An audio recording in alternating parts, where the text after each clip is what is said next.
Shalom saudara, senang sekali bisa berjumpa lagi dengan Anda melalui Rehat, Renungan Hati Sehat, Gereja Baptis Indonesia Ngadinegara. Saya berharap Anda semuanya dalam keadaan sehat, tetap semangat dan tetap bersyukur di tengah apapun situasi yang sedang Anda hadapi. Sebelum kita akan sama-sama belajar firman Tuhan, mari kita akan bersama berdoa. Mari berdoa. Kami bersyukur untuk kebaikan dan kemurahan Tuhan hari demi hari dalam kehidupan kami. Dan saat ini sekali lagi kami akan merenungkan kebenaran firman Tuhan. Biarlah kebenaran firman-Mu itu yang mengubahkan kami, menjadikan kami sebagai pribadi yang semakin bertumbuh di dalam Kristus. Kiranya Roh Kudus memampukan kami untuk memahami isi firman-Mu. Terima kasih Bapa, di dalam nama Tuhan Yesus Kristus kami sudah berdoa. Amin. Saudara, banyak orang atau bahkan semua orang ingin memiliki hidup yang bahagia dan selalu lancar. Betul ya? Banyak orang senang kalau hidupnya itu bebas hambatan. Seperti jalan tol ya, yang sering disebut dengan jalan bebas hambatan, karena tidak ada traffic light, tidak ada zebra cross yang mengharuskan kita harus berhenti sejenak atau melambatkan kendaraan kita. Jalan tol itu kan lewat begitu aja, lurus begitu ya. Dan banyak orang ingin hidupnya juga seperti itu, bebas hambatan, tidak ada persoalan. Semuanya sesuai keinginan. Kabar baiknya, masalah, kesulitan, tantangan hidup akan terus dialami oleh setiap orang di sepanjang zaman.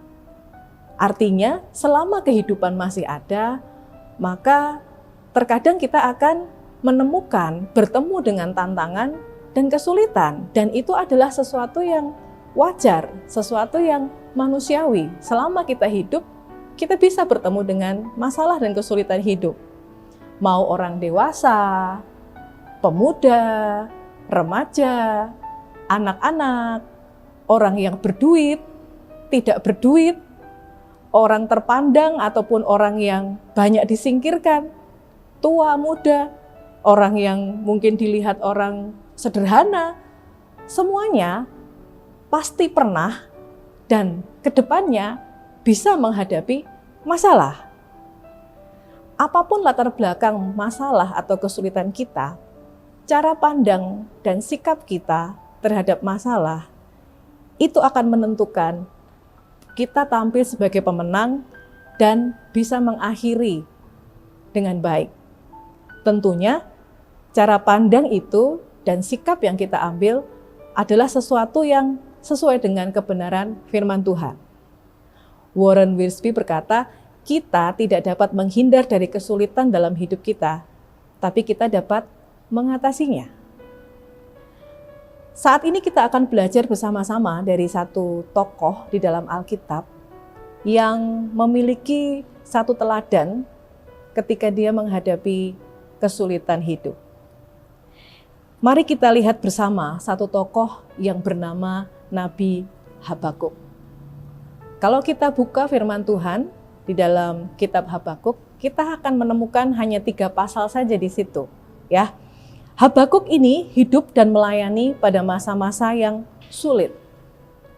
Kenapa sulit? Karena satu sisi dia harus menghadapi penyerangan dari bangsa lain, dan di sisi lain dia melayani pada masa pemerintahan Raja Yoyakim, seorang raja yang terkenal jahat di mata Tuhan. Belum lagi keadaan kerohanian bangsa Yehuda pada saat itu makin bobrok dengan adanya banyak kejahatan yang dilakukan di hadapan Tuhan. Sungguh itu menjadi situasi yang sangat sulit bagi Nabi Habakuk. Bukankah ia bisa saja meninggalkan tugas panggilannya karena tidak ingin menderita? dan tidak ingin terus terjebak dalam kesulitan yang ada di Yehuda saat itu? Bisa, tetapi Habakuk tidak melakukannya. Yang menarik dari kitab Habakuk ini dimulai dengan satu pergumulan yang panjang akan kejahatan dan penindasan baik dari dalam maupun luar Yehuda, dan dimulai dengan keluhan. Mari kita akan baca bersama-sama Habakuk pasal yang pertama, ayat yang kedua sampai dengan ayat yang keempat. Berapa lama lagi, Tuhan, aku berteriak, tetapi tidak kau dengar. Aku berseru kepadamu penindasan, tetapi tidak kau tolong. Mengapa engkau memperlihatkan kepadaku kejahatan, sehingga aku memandang kelaliman? Ya, aniaya dan kekerasan ada di depan mataku. Perbantahan dan pertikaian terjadi. Itulah sebabnya hukum kehilangan kekuatannya dan tidak pernah muncul keadilan. Sebab orang fasik mengepung orang benar. Itulah sebabnya keadilan muncul terbalik. Berapa lama lagi? Inilah pertanyaan Nabi Habakuk kepada Tuhan ketika melihat keadaan bangsa Yehuda dengan semua kefasikan, kejahatan, kelaliman, berbagai penindasan, dan adanya kekerasan mewarnai kehidupan sehari-hari.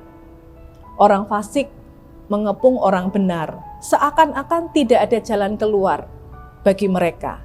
Sepertinya segala sesuatu terbalik, yang benar menjadi keliru, yang keliru menjadi benar.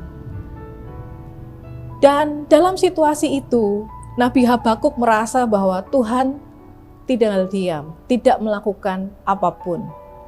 Nabi Habakuk merasa tidak seharusnya Tuhan membiarkan semua itu terjadi. Tuhan menjawab apa yang menjadi pergumulan dan apa yang dikatakan Habakuk dengan mendatangkan orang Kasdim. Mungkin ini sesuatu yang aneh. Habakuk bertanya kepada Tuhan kapan itu akan selesai penderitaan dan kesulitan, tetapi Tuhan justru memberikan satu situasi di mana bangsa Yehuda itu didatangi oleh orang Kasdim, satu bangsa yang akan menghabisi mereka, menawan dan mencemooh mereka yang telah berbalik dari menyembah Tuhan kepada menyembah dewa-dewa. Habakuk bingung, kenapa Tuhan justru melakukan itu? Tuhan tidak menyelamatkan bangsa Yehuda, tetapi justru mengizinkan ada bangsa lain yang memperlakukan bangsa Yehuda dengan tidak baik. Habakuk merasa hukuman Tuhan itu bukanlah sebuah solusi, tetapi semakin memperparah situasi. Itu cara pandang Habakuk. Nah, saudara, saat ini adakah pergumulan dalam diri Anda yang menimbulkan pertanyaan, berapa lama lagi? Sampai kapan ini terjadi Tuhan atasku? Bisa jadi itu pergumulan tentang kesehatan atau sakit yang tidak kunjung sembuh, ketidakadilan yang Anda alami, tekanan di tempat kerja, konflik keluarga, anak-anak yang susah diarahkan, pergumulan tentang studi bagi para pelajar, pergumulan tentang pasangan hidup, atau pergumulan lain yang membuat kita bertanya dalam diri kita, sampai kapan Tuhan aku harus menghadapinya? Terkadang jawaban dari Tuhan atas kesulitan yang kita hadapi dapat kita anggap sebagai sesuatu yang negatif, seperti ketika Habakuk melihat bagaimana Tuhan menjawab dia. Ketika cara pandang kita berbeda dengan cara pandang Tuhan, maka kita akan cenderung melihat jawaban Tuhan sebagai sesuatu yang negatif. Ada perbedaan pandangan dalam menyelesaikan masalah. Habakuk ingin Tuhan menyatakan dirinya sebagai pribadi yang lebih unggul daripada dewa-dewa sesembahan bangsa Yehuda, di mana bangsa Yehuda berbalik dari percaya Tuhan kemudian menyembah kepada dewa-dewa lain. Habakuk ingin, Tuhan hadir dengan segala kekuasaannya dan mengalahkan semua dewa itu. Sedangkan Tuhan ingin menyatakan dirinya sebagai pribadi yang berdaulat, adil, kudus, dan suci. Dan jalan mereka, jalan Habakuk dan jalan Tuhan itu berbeda. Habakuk memang menjadi bingung dengan apa yang Tuhan lakukan. Sepertinya Tuhan tidak menjawab solusi, tidak memberi solusi, tetapi memperparah situasi. Itu pikiran awalnya dia. Namun ada perubahan sudut pandang setelah Habakuk mendengar Tuhan. Perubahan sudut pandang itu menghasilkan perubahan sikap. Jadi ketika seseorang mendengar Tuhan, mendengar firman Tuhan, terjadi perubahan sudut pandang. Dan perubahan sudut pandang berdampak kepada perubahan sikap. Saat menghadapi kesulitan, Habakuk punya perubahan sikap yang disebutkan dalam doa Nabi Habakuk di pasal yang ketiga. Bagian yang pertama, apa yang menjadi perubahan sikapnya Habakuk? Yang pertama, Habakuk bersabar dalam menjalani proses yang sedang berlangsung.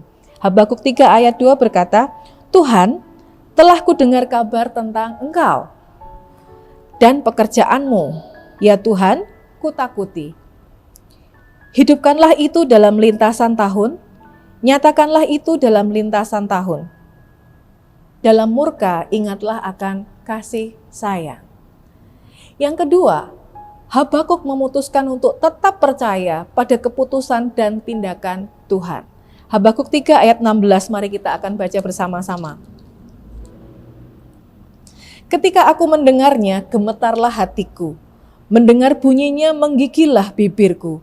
Tulang-tulangku seakan-akan kemasukan sengal, dan aku gemetar di tempat aku berdiri. Namun, dengan tenang, akan kunantikan hari kesusahan yang akan mendatangi bangsa yang bergerombolan menyerang kami.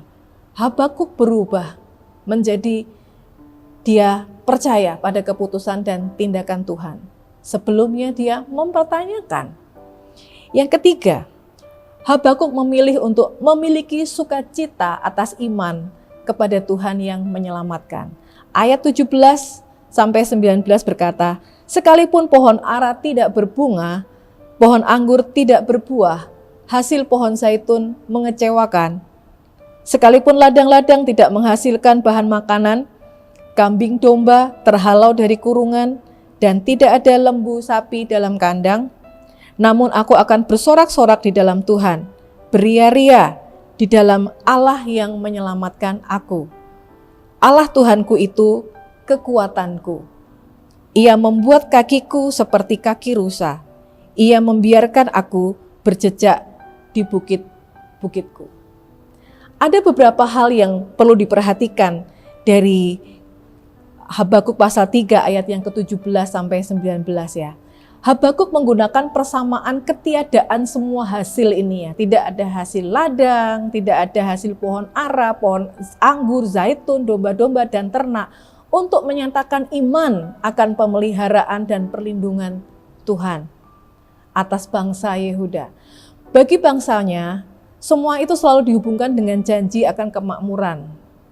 Hasil yang banyak dari pohon ara, dari ternak, dari pohon zaitun, merupakan tanda perdamaian dan karunia Allah. Ini berarti Habakuk menyatakan bahwa meskipun kondisi, situasi ekonomi terpuruk dan sedang hancur karena serangan bangsa lain dan juga karena persoalan di dalam dari negara, dari bangsa itu sendiri, namun ia tetap bersukacita dan percaya bahwa kebaikan dan kekuatan Allah itu yang menyelamatkan, bukan dari apa yang dia lakukan, tetapi dari kebaikan dan kemurahan Allah. Melalui hukuman yang Allah berikan kepada Yehuda, Nabi Habakuk melihat kebaikan dan kasih Allah dinyatakan, sehingga dia tidak menjadi ragu. Hukuman yang Allah lakukan bukan berarti Allah tidak sayang atau tidak mengasihi bangsa Yehuda. Justru hukuman itu menjadi salah satu bukti bagaimana Allah sangat mengasihi dan menyatakan kebaikannya. Ada sudut pandang yang berbeda. Nah saudara, apapun yang sedang terjadi dalam kehidupan Anda waktu-waktu ini, mungkin Anda mengalami kesulitan, tantangan hidup yang sudah lama dan Anda berkata, sampai kapan Tuhan? Biarlah teladan dari Habakuk menjadi pembelajaran kita saat menghadapi kesulitan. Memiliki sudut pandang yang baru, yang berbeda, yaitu sudut pandang Tuhan, yang akan menghasilkan sikap yang berbeda. Bila kita berada dalam saat-saat sulit dan tampaknya Tuhan sulit dimengerti, tetaplah percaya pada tindakannya. Bila semua yang menjadi sandaran kita tidak lagi dapat menjadi jaminan, tetaplah percaya pada pemeliharaannya. Karena Allah adalah pribadi yang sempurna dan tidak pernah salah dalam jalannya. Mari kita berdoa. Bapa, biarlah kami menjadi pribadi yang memiliki sudut pandang yang berbeda.